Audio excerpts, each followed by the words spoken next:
Hello, everyone. My name is Angelique Jackson, film and media reporter at Variety, and I am so proud to present this conversation with the star of The Falcon and the Winter Soldier, Mr. Anthony Mackie, and General Charles Q. Brown Jr., the Chief of Staff of the United States Air Force. Thank you both so much for joining me. Thank you. Thank you. It's good to be here. And of course, General Brown, thank you so much for your service. And I will be pointing this first question to you. Watching this season, these 6 episodes of The Falcon and Winter Soldier, seeing the nuance with which this series explores and discusses being a Black man in America, being a Black soldier in America, being this superhero, what were your initial reactions, your feelings? What does this series mean to you? You know, I mean, although it's a it's a series, and it really there's some reflection of reality, and I think the series actually did a good job of capturing that the aspect of being offered an opportunity, and in some cases not feeling that you're fully qualified.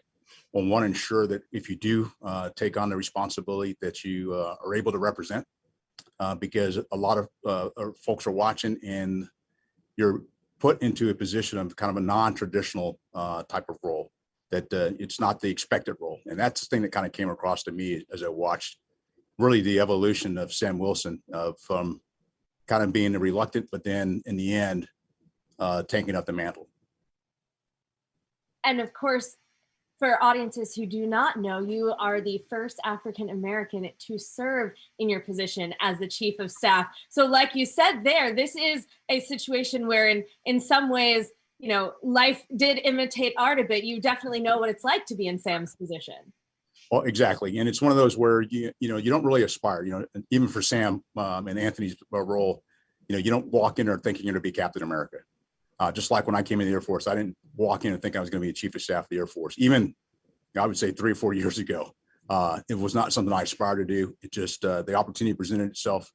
And as I like to say, that I'm probably not the first qualified, but the first to have the opportunity. And I'm very honored to have the opportunity.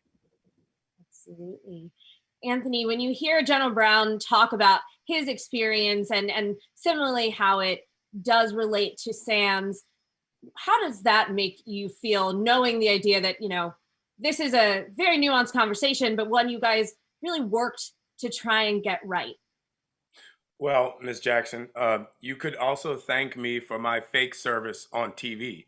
Well, as the daughter of a naval officer and you... I mean, I've been in the trenches too in fake ways.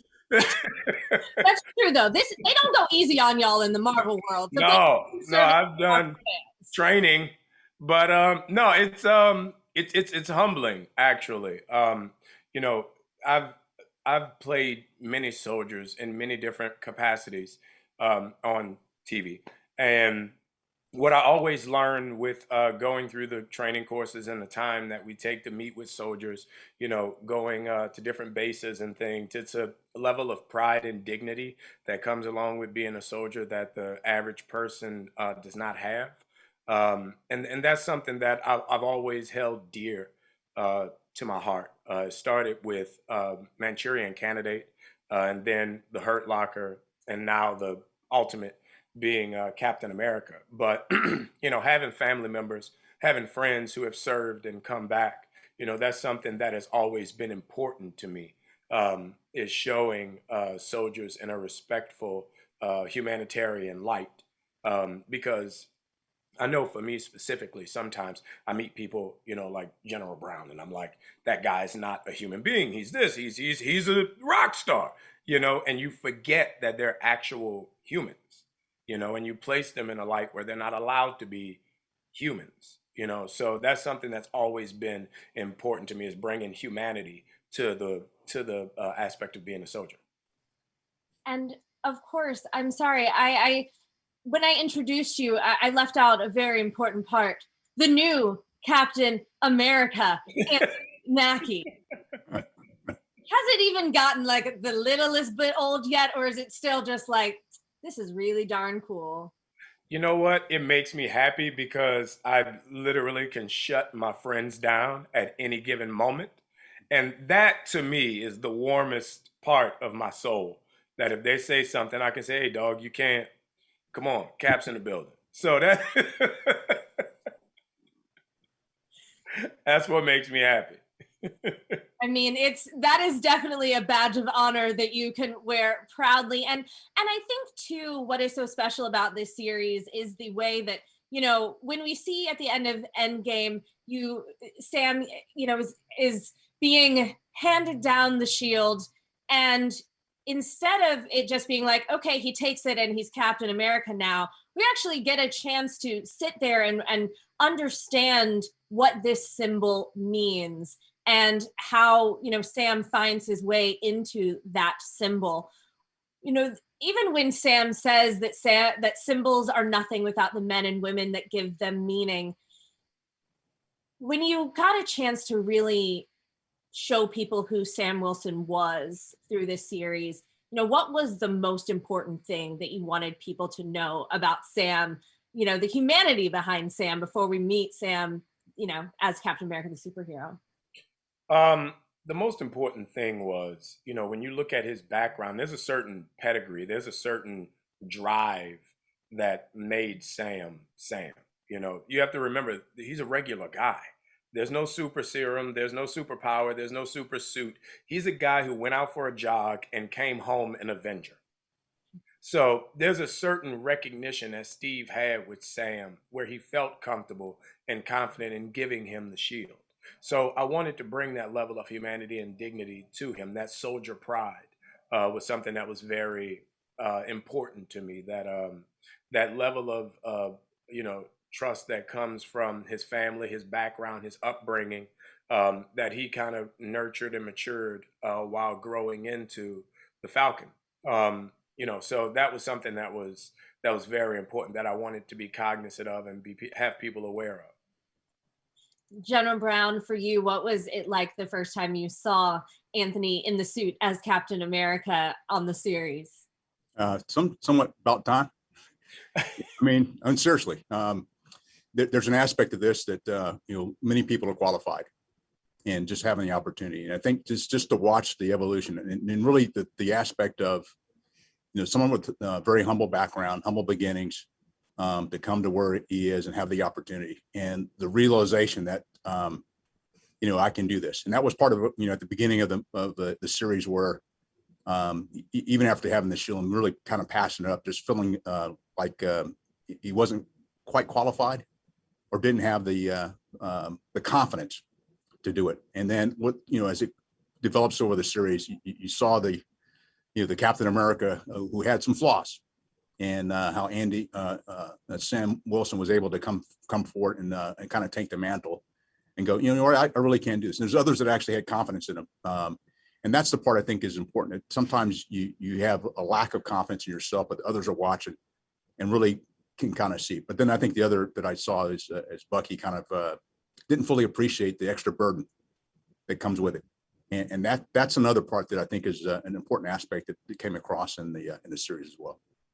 Because General Brown, you, like me, like Anthony, you know, like most Black people in America, I think very much understand that feeling of being, we're often the only person in the room, for example. There are different things that we have dealt with or experienced or, and quite frankly, overcome, that a lot of our counterparts will not understand. So for the audience at home, tell us a little bit about your journey to getting here. Well, it's kind of been mixed, and you know, I'm a son of a Army officer. My dad did 30 years in the Army, and the whole reason I'm doing this was his idea that I was going to do 4 years and get out. But I just go back to, you know, it goes back to elementary school, where my sister and I were the only African Americans in the entire elementary school, and then I went to high school and graduated from high school in Newport News, Virginia, where my high school is 50% African American. So I've kind of lived on both sides. And then, as you described earlier, a good portion of my career flying fighters, I was the only African American in my entire squadron. And even today, when I go into meetings with my 3 and 4 stars, I am often the only one African American in the room. And so you are representing not just you know, yourself, but you know, as I say, I'm not representing all African Americans. I just bring an African American perspective into the meeting. And you know, ideally, what you want to do is bring more of that in and open more eyes, and really have all of us work through this. So it's one of those where you're always on, I would say always on display, because this may be the only time they see someone like me at this level, and you're being watched. And it's just one of those, you want to make sure you're representing not just yourself, but all those that come behind you. Absolutely. It's why moments in the series, like watching Sam Wilson's nephews play with the shield and kind of watching him with the training, are so important, because those symbols really are for the next generation. You know, Anthony, when you is there a scene in particular that stands out to you as the one that you kind of think is like carrying this legacy forward, or maybe one that was most emotional for you as an actor to perform? For me, all the stuff with Isaiah Bradley was very emotional. When I moved to New York in '97, I moved up to Harlem, and I met a wealth of soldiers who had come back from Vietnam, actually a few who had come back from World War II. And the experiences they had as vets coming back was tremendously humbling, to say the least. And I feel like Malcolm captured that beautifully. When I got to that scene, just reading it, I became very emotional, because I feel like there is a group of soldiers in our history and our legacy as a country who have been neglected and denied. Even here in New Orleans, we have the World War II Museum. You know, there's no representation in that museum. So I think it's very important when we had that, when Malcolm and Kari, our director, put that moment in there. You know, Carl and I, you know, being who we were, just brothers from the South, and, you know, knowing where we come from and what that moment would mean, it was very significant. So it was more than just about Sam or Captain America. It was truly a something that we did for all those soldiers who recognized, who haven't had a movie made about them, who weren't, you know, rewarded when they came back from war fighting for this country. Tell me a little bit about um, bringing Isaiah Bradley into the MCU, and getting that opportunity to work with Carl. You know, this is a character that a lot of, you know, us more casual MCU fans are not aware of, but people who have read the comics really got a chance to, you know, look at the socio-political way that Marvel was exploring, you know, the real world issues with that Truth series. So tell me about that character. You know, it was really great, and kudos to Marvel, because I got a call from Kevin Feige, and I was at work. I got off work. He called me, and he was like, you know, we're going to bring Isaiah Bradley into the fold. And Malcolm Spellman fought for it, and literally just he gave up a lot of stuff. He wouldn't give up Isaiah Bradley, and you know, they granted him that opportunity, and he wrote this well-rounded, beautiful character, dignified character, but scorned and broken character. And you know, if you look at the Truth series, it was basically a harkening back to the Tuskegee syphilis experiments. And you know, to think that the super serum was practiced on Black soldiers to make Steve Rogers puts that shield in a completely different perspective. It puts the idea of taking over that shield in a completely different perspective. So, you know, Isaiah basically was the leverage that Sam was fighting against with becoming Captain America. You know, and that was why he was so important to the series. But I think has, with 3 scenes, has such a monumental impact on the 6 hours of the show. Honestly, now that you say it, and I just say 3 scenes, Yeah. my goodness. I mean, Yeah. that is such powerful stuff. That is such powerful work that you bring to this storyline. Wow. When you are also, there's a great scene when you're walking with Don Cheadle's Rhodey through the museum. At first, these 2 men, both of their best friends, are no longer there. They're discussing whether or not Sam should take on the shield. You know, what does that beginning part of Sam's journey represent for you? Well, the great part of that scene is there's a unspoken understanding between Rhodey and Sam at that moment. Rhodey knew exactly what Sam was going. He knew exactly what he was feeling, what he was thinking, being a serviceman himself. So the idea of taking up this shield and becoming Captain America, and giving the shield back, Rhodey was there to be the opposite of Isaiah Bradley. He was there to balance out that conversation, soldier to soldier, and really tell him, the best way to overturn a corrupt society is to infiltrate that society and become the voice of the unheard within that. And but all of that was unsaid. It was a simple conversation, simple moves, and just them being surrounded by this mantle of Steve Rogers said it all. The weight of that moment, these two Black dudes, and being the one that was chosen, being the Jackie Robinson of the Marvel universe. You can stumble, but at no point are you allowed to fall. If you go down this road, no mistakes can be made. So the humbling nature of that, there's a lot of weight on your shoulders. And Jenna Brown, I want to talk to you about that idea too. The idea that Sam Wilson is this normal guy. He is not, a super soldier. He didn't take the serum. He doesn't want to take the serum. What does that mean to you as you're watching this character? What does he represent? Well, I mean, I think about my own career. And something, having been an instructor at the weapons school, which is one of our premier schools, we talk about being humble, approachable, and credible. And it's just the humble nature of Sam that, just to be able to step back from this and also understand the weight. And it's interesting that he steps away from this and actually circles back around. And just to be able to go, he's just a normal person. And I think that, I think about my own career.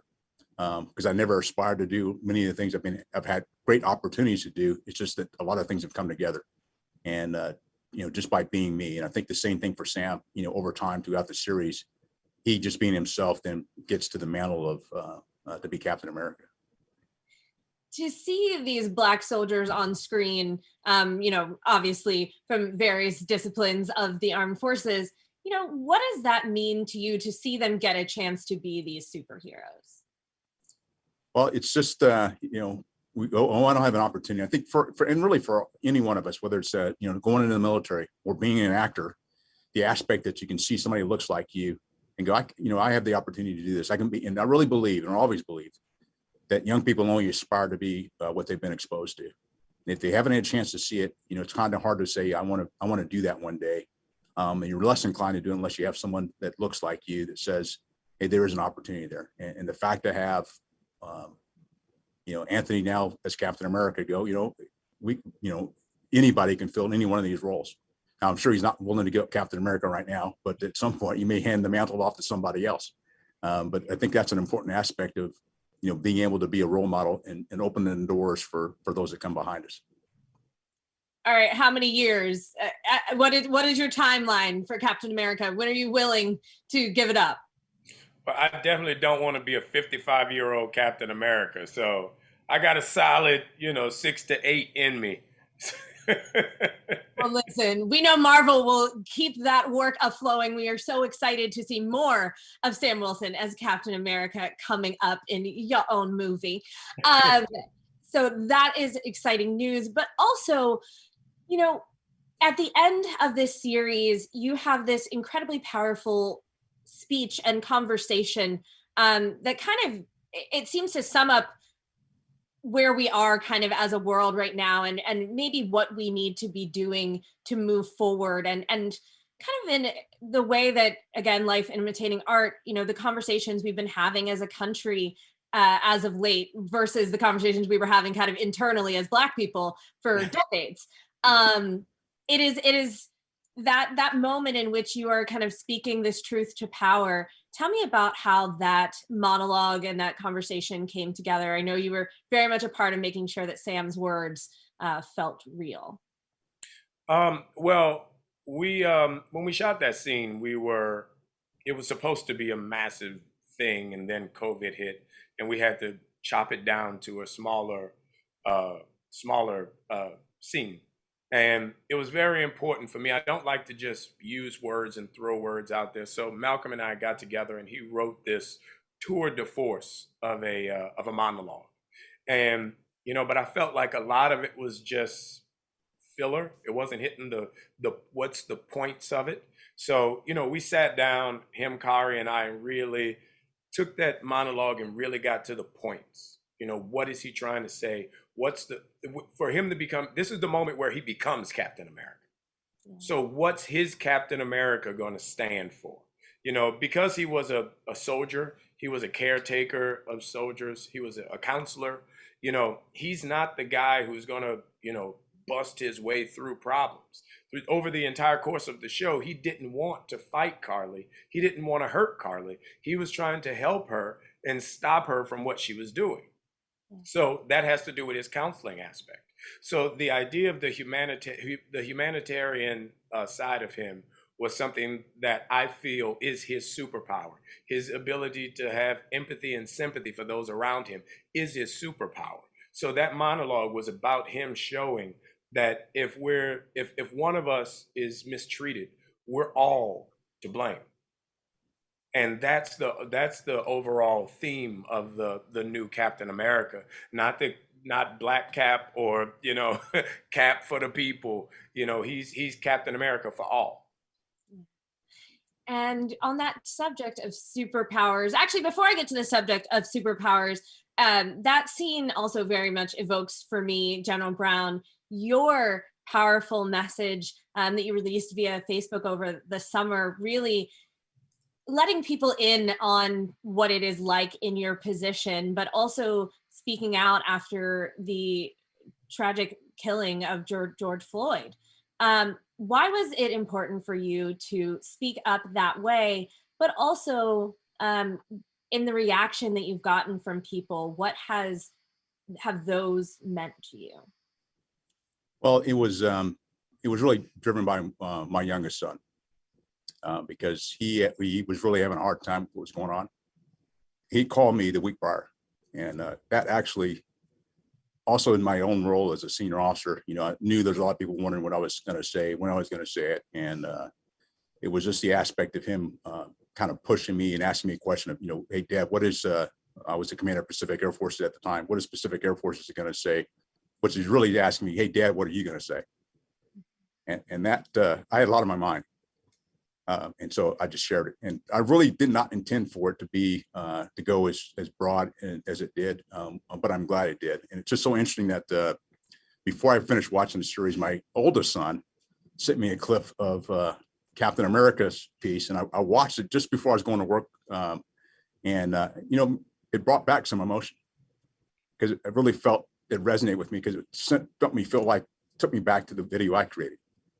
Being able to speak to, kind of the truth to power, like you described it. So the connection from, it's kind of booked in by my two sons, sending that the video from from Captain America, Sam Wilson, and my youngest son motivated me to do the first video. Well, when it comes to Sam's superpowers, we are talking empathy, and we are talking, the way he's able to connect with people. General Brown, what would you say is your superpower? I like taking very complex problems and breaking them down and taking action. And I've often said, some folks have asked me, when I leave this job, what do I want to be remembered for? And I go, that I made a difference. And I mean, that's why I continue to serve. That's what I want to do, and I want to make it better than when I got into this position. And that's the whole goal. That's spectacular. I'm now speechless, trying to figure out how I'm going to segue to the question. I'm like, are we done? Was that it? Did you just finish it and so brilliantly? But that is really the truth of, I know that, we're doing entertainment and it seems silly, but that is the power of a show like this as well. And the power of what we kind of do in putting these things out there is the idea that, the hope is that we can make the world see itself better. And I feel like that's what makes this show so impressive and nuanced and powerful. And I feel like people watching at home have really tacked on to. Anthony, what is something that someone has said to you about this series that has really resonated? A friend of mine is a teacher down in Florida, and she works with these special needs kids. So she comes out as kid on the monkey bars, and he's doing pull-ups on the monkey bars. And she goes over and gets him. She's like, "What are you doing? You're gonna hurt yourself." And she's like, the kid tells her, "Well, Captain America looks like me now, so I need to get in shape. So if he needs my help." And I thought that was the coolest thing. I mean, she sends me a picture of the kid. She's crying. The kid's like, but I've heard so many stories like that. But that one, just because special needs kids are so near and dear to my heart, that one for this kid to see a 6-hour series and get enough, strength within himself to think that he needs to be prepared and ready, that made all of the work that we had to do to put it together, that made it worthwhile for me. Well, what is Captain America's next adventure? You have your sidekick is ready to go. You need to you need to get him in the movie. I know. I got to go to Homestead and meet this kid. It was when she told me that, it was because I have 4 boys, and I know how hard it is. When leading them to water, I know how hard it is to make them drink. And for this kid to be motivated enough to get out there and, get at it, when all this COVID stuff is over, that's what I'm most excited about. Like, because I feel like, kids need to see you're real. Kids need to see General Brown and know that he's real, a tangible person, not just make believe. Because you hear stories, you hear rumors, you see them on TV. Like my 5-year-old, we were sitting here watching the series, and he looks at the TV and he looks at me and he goes, "Dad, that guy looks just like you." And he couldn't put together that I was on the TV and on the couch at the same time. Like he just couldn't. He stopped and he looks at it and he's like, "He sounds like you too. Like you could be Captain America."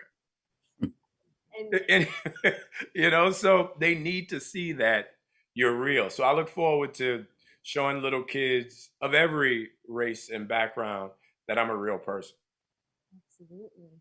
Well, real person to real person, since I have the two of you guys here, General Brown, is there a question that you would like to ask Mr. Mackie that you have not gotten a chance to just yet? I mean, I kind of like if Captain America can give it those wings, I wouldn't mind flying. That part would be pretty cool.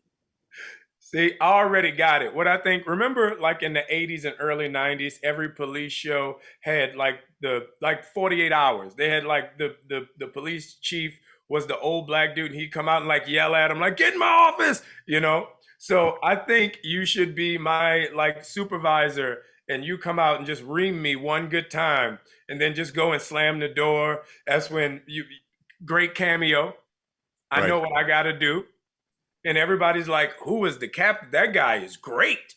Well, that would be acting, because I don't. That's not a character for me. But if I had to, I could. I think I could do it.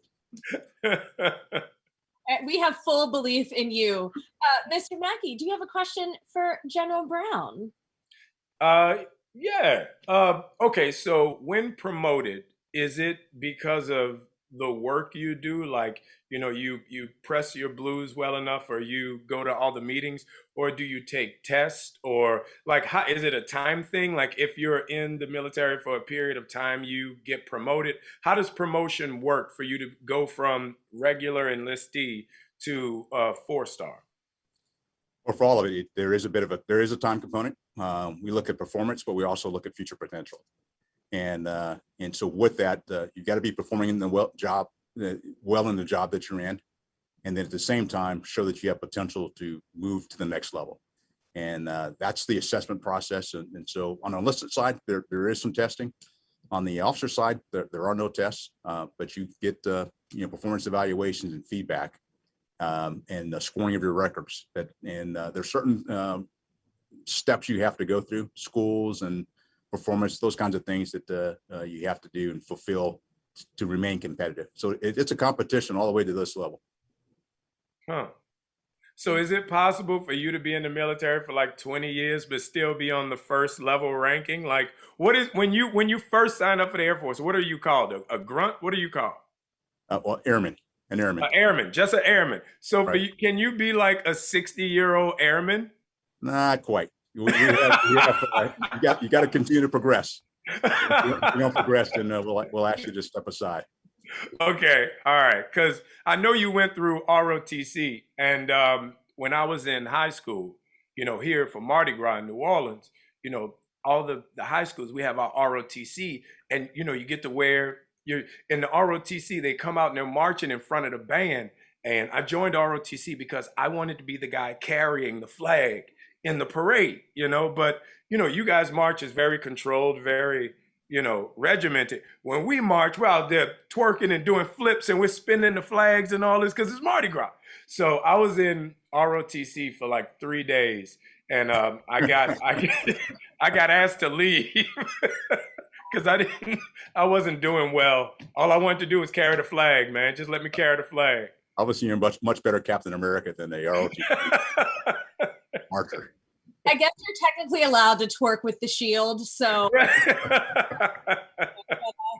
leave the flag out of it. Right. Thank you so much for your time, General Brown and Captain America, Anthony Mackie. And thank you to the audience for listening to this special conversation. All 6 episodes of The Falcon and the Winter Soldier are available for streaming on Disney+. And Captain America will next be seen in his own movie. I'm still just waiting for those end cards, but you have that like somewhere. Did you like keep a slate that just says the Captain America one? What is the piece of memorabilia that says Cap on it that you have? Well, I didn't know that was going to happen. That was a surprise from Kevin and everybody over at Marvel. So I was when I saw it, like everybody, I was blown away by it. It kind of, you know, solidified everything. But there's a few things. There's one scene where, so there's an area called Madripoor that we go to and everything goes to shit. And I had to, you know, put my beard on, and I got these funky, fresh suits made to be like this African, like, you know, stylish guy. And I got to keep my African stylish suits. So I'm going to be rocking those all summer, every barbecue I go to. It's going to be a very fly Captain America, and we are very here for it. Thank you guys so much for joining us for this special conversation about The Falcon and the Winter Soldier. And my special thanks, of course, goes to you, General Brown, again, for your service. Thank you. Thank you, Captain America. Thank you, Ms. Jackson. And General Brown, it's an honor to be in your presence. Thank you. Yeah, same as well, Anthony. I look forward to hopefully crossing paths with you in person at some time. And definitely. I'm gonna come check you out, man. We're gonna have a good time. Okay, sounds good. Thank you, guys.